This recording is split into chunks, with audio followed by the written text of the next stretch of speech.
If you've ever thought you will feel ready to launch your group program once you've created the entire program and the course and pre-recorded everything, this video is your wake-up call, because I promise you it rarely happens like that. Now, what people come to me and they say is, I just want to have everything done because then I will feel credible.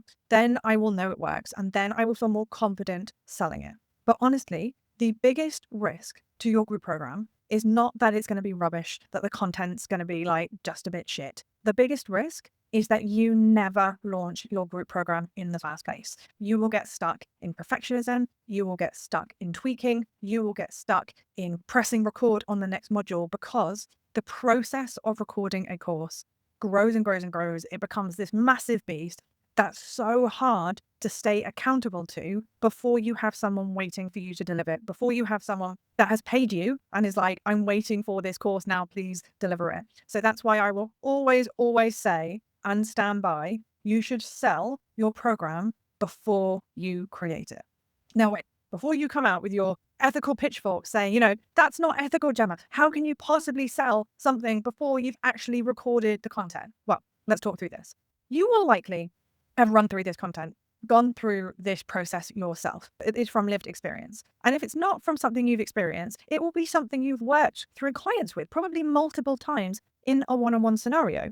So when we're packaging up something to bring into a group program, we're just changing the format from one-on-one delivery where you might be telling people the information, or from your own lived experience where you experienced it. We're changing the delivery to be into a pre-recorded course so that people can go through it without you repeating it live, right? So what we're not doing is testing something brand new that we've never, ever done before into a group program. And therefore, the risk of it not working, so to speak, is so much lower than you think, because you'll be using all of your experience and credibility to inform this pathway that people are going to take. But is it ethical? Well, what's not ethical is to say to people, I have a proven framework that I've taken 100 people through, come buy my course. Of course, that's not ethical. But what is ethical is to say, I'm running a beta of this program. I've never run it in this format before. This is based on my experience working one-on-one from my own journey as well. And I'm taking a beta group of people through this group program, and I am offering you a discount in return for feedback as we go through on your experience, your results, how you're finding it, and anything I can do to improve. Now, the beautiful thing about this whole process is that means you're walking into this partnership with people very aware of what the dynamic is, that you are creating this for the first time, you are testing this. And that gives you permission not to be perfect, to lean into the delivery and play and experiment and learn what works. But really importantly, it gives you the external accountability of someone having paid. Another thing people say to me, they say, Gemma, if I have all of the content, I will feel so much more confident selling it. And, if I don't have that content, I don't know if it will work yet. I'm going to argue against this. You still won't know if it works once you've recorded the content. So at the moment you think, I'm not feeling confident because I haven't built it. So you go and you spend time building it, which never happens, by the way, because you have no accountability. So it drags on for years and years and years. You go and you build it, and the fears are still there. But you translate the fears onto the new tangible thing, which is, what if it's shit? What if no one buys and I've put all this work into it? So the fears, because they live within you, they don't go because you build the thing. Right? The fears go after you had clients go through it and you've tested it and you found out if this is a format in which you can help clients get results. So don't fall for the idea that building it first will remove the fear, because that is simply not true. Probably the biggest reason that I believe you should sell your group program before you create it is because you don't know it will sell until you do. Fact. It doesn't matter how many market research calls you do. It doesn't matter how many people say to you, this sounds amazing. Until people actually pay, it's just nice feedback. And the problem is there's a big, big difference between resonance and value. So people might resonate with your program. They might say, Gemma, that sounds fantastic. Oh, it sounds so useful. I would love to do that. And then you say, great, it's £3,000. And they say, oh no, I wouldn't do it for 3,000. Oh, it's not that much. It's not that big of a problem. And I see this all the time, this difference between resonance and the value people place on how much of a priority problem this is for them to solve.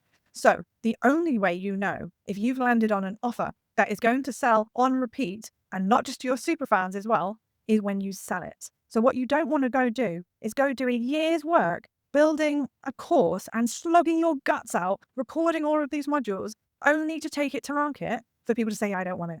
And I cannot tell you how many people have come to me from this position wanting my help, having spent all of this time, having joined someone else's course on creating a course, and they create the whole thing behind the scenes and they take it to the market and no one buys. And I can look at it in 3 seconds and say, yeah, your marketing message isn't right. And often when we shift the marketing message, they're like, oh crap, now I need to change all of the content. I'm like, yeah, maybe you should have sold it before you created it. Okay, well, yeah, consider that. Okay, next point. Often your content delivery changes mid-delivery, right? I'm in the middle of delivering a program called right now, called Say What You Think. And midway through, I'm live delivering it. I was like, people are really struggling with this thing and I really didn't expect them to be. And so I was able to pivot and make the next session on the thing they were struggling on, rather than just having, no, this set curriculum, even though I've not tested it yet. And now you're set, you have to go through this, even if it's not quite the right fit. So allowing yourself to create as clients go through your program and just staying a couple of weeks ahead of them gives you the flexibility to pivot if you realize you didn't get the curriculum quite right. Right, final point.